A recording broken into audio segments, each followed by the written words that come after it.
Hi అందరికీ నమస్తే. ప్రియమైన ఓటర్ మహాశయులారా, ఈ నెల 13న మన ఉభయ తెలుగు రాష్ట్రాల్లో లోక్సభ ఎన్నికలు జరగబోతున్న విషయం తెలిసిందే. ఆంధ్రప్రదేశ్ రాష్ట్రంలో అసెంబ్లీ ఎన్నికలు కూడా జరుగుతున్నాయి వీటితో పాటుగా. అయితే ముఖ్యంగా మనం గ్రహించవలసింది ఏంటంటే, ఆయా నియోజకవర్గాల్లో పోటీ చేస్తున్న అభ్యర్థుల అభ్యర్థిత్వాన్ని మీరు ఒకసారి పరిశీలించగలరు.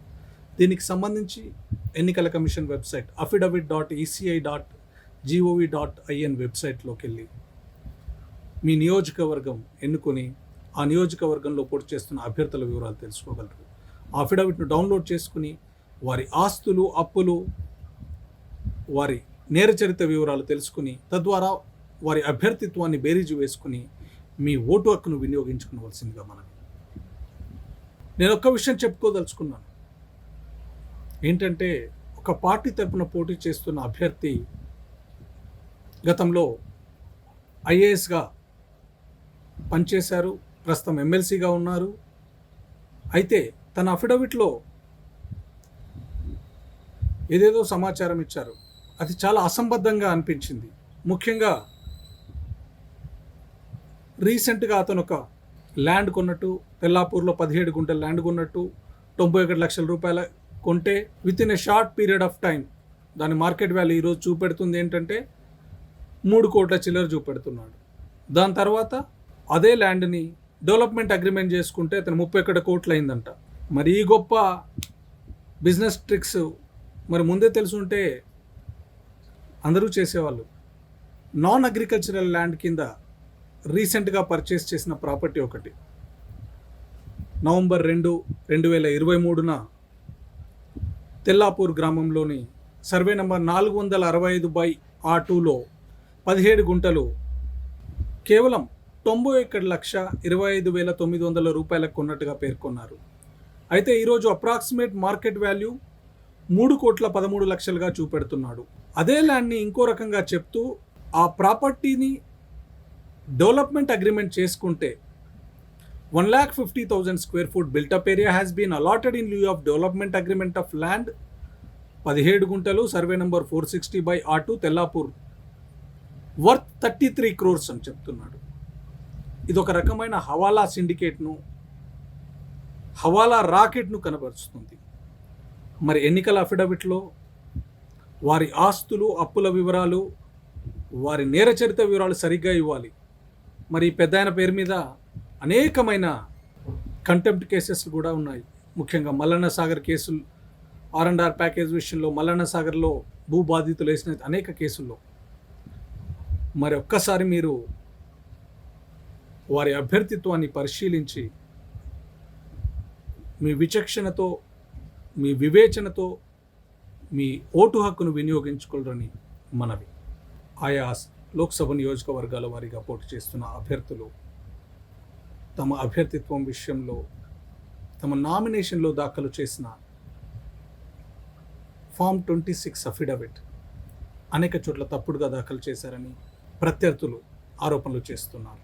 అంతేకాకుండా కొన్ని చోట్ల తమ నామినేషన్ ఊరికే ఆయా రిటర్నింగ్ అధికారి తిరస్కరించాడని చెప్పి అనేక చోట్ల ఫిర్యాదులు వెలువెత్తాయి. అయితే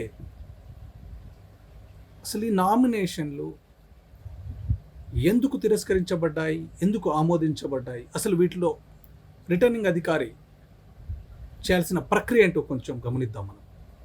ప్రజా ప్రాతినిధ్య చట్టం 1951 సెక్షన్ 36లో నామినేషన్ల స్క్రూటినీ ప్రక్రియ గురించి చాలా చక్కగా చెప్పారు. అయితే వాటికి అనుసరించి ఎన్నికల కమిషన్ చాలా గైడ్లైన్స్ కూడా ఇచ్చింది. కానీ ఆ మార్గదర్శకాలు పాటించడంలో, సరిగ్గా అర్థం చేసుకోవడంలో కొంతమంది రిటర్నింగ్ ఆఫీసర్స్ పొరపాట్లు చేస్తున్నారు. కొన్ని కారణాల రీత్యా, కొన్ని ప్రభావాలకు లోనే ఒక్కోసారి ఆ అఫిడవిట్లో తప్పుడు సమాచారం ఇచ్చారని ప్రత్యర్థులు కానీ, వేరే ఓటర్లు కానీ కౌంటర్ అఫిడవిట్ దాఖలు చేసిన సందర్భాల్లో ఆయా నామినేషన్లు కూడా ఆమోదిస్తున్నారు. దీని మూలంగా ఇంప్రాపర్ యాక్సెప్టెన్స్ ఆఫ్ నామినేషన్గా పరిగణింపబడుతుంది. అది ఇంప్రాపర్ యాక్సెప్టెన్స్ ఆఫ్ నామినేషన్ను ఉదహరిస్తూ ఆయా అభ్యర్థులు పోటీలో పాల్గొన్నవారు కానీ లేదా ఆ లోక్సభ నియోజకవర్గ సంబంధిత ఓటరు కానీ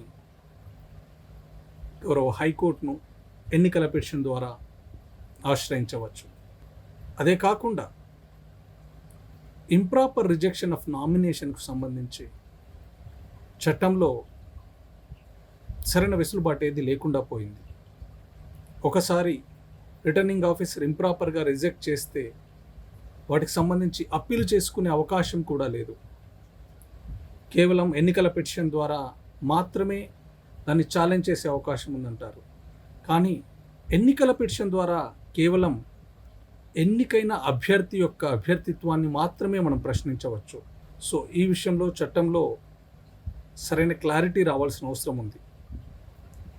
ముఖ్యంగా మాట్లాడుకుంటే ఆయా ఎన్నికల్లో పోటీ చేసే అభ్యర్థులు అఫిడవిట్ ఇన్ ఫామ్ 26 ఎలా ఇవ్వాలన్న దాని విషయంలో లోక్ ప్రహరీ వర్సెస్ యూనియన్ ఆఫ్ ఇండియా కేసులో గౌరవ సుప్రీంకోర్టు తీర్పు ఇచ్చిన తర్వాత ఎన్నికల కమిషన్ కొన్ని మార్గదర్శకాలను, దాంతోపాటుగా ఒక standard prescribed format for an affidavit in form 26 format తీసుకొచ్చింది.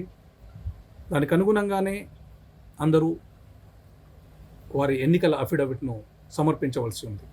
అనేక చోట్ల చాలామంది అభ్యర్థులు తప్పుడు సమాచారం ఇస్తున్నారు.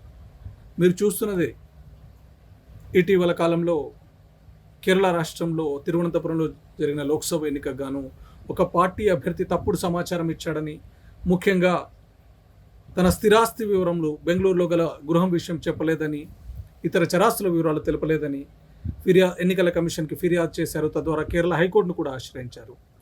కానీ దీనికి సంబంధించి రిప్రజెంటేషన్ ఆఫ్ పీపుల్ యాక్ట్ ఏం చెప్తుందంటే, ఏదైనా ఎన్నికను ఛాలెంజ్ చేయాలంటే ఎన్నికల పిటిషన్ ద్వారా మాత్రమే అని చెప్తుంది.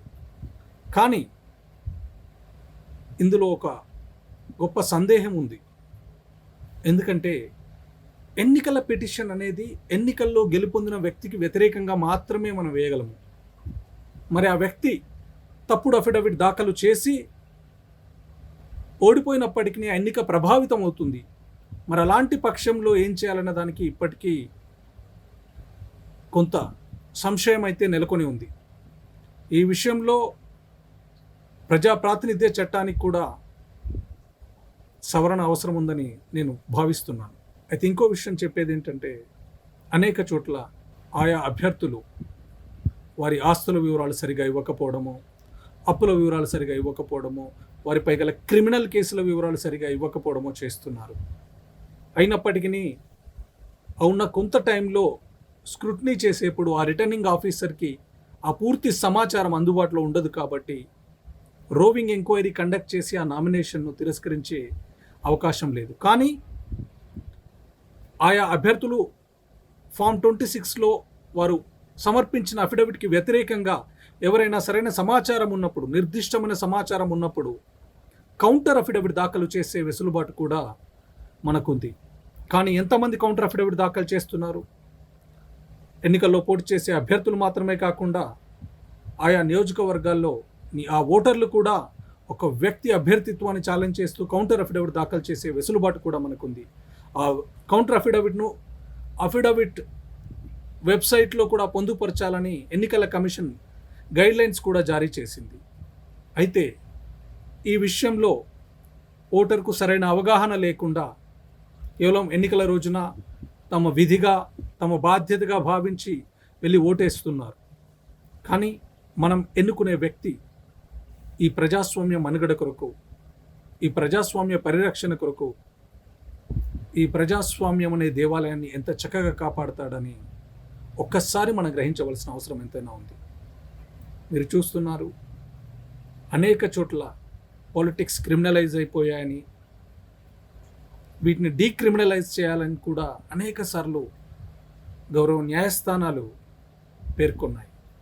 అయినప్పటికీ నేర చరిత్రలు ఇంకా ఎన్నికల్లో పోటీ చేస్తూనే ఉన్నారు, గెలుపొందుతూనే ఉన్నారు. ఒక్కోసారి ప్రజాస్వామ్యాన్ని అపహాస్యం కూడా చేస్తున్నారు. కాబట్టి ఓటరా మేలుకో, ఇప్పటికి సమయం మించిపోలేదు. 13న ఎన్నికలు జరగబోతున్నాయి. 13న పోలింగ్ ముందు రోజుగానైనా మీరు వారి అఫిడవిట్లు ఒకసారి పరిశీలించండి. వాటితో పాటుగా ఆయా అభ్యర్థుల అభ్యర్థిత్వాన్ని మీరు బేరీజు వేసుకుని మీ విలువైన ఓటును మీ వివేచనతో, విచక్షణతో మీ ఓటు హక్కును వినియోగించుకోవాల్సిందిగా మనవి. జై హింద్.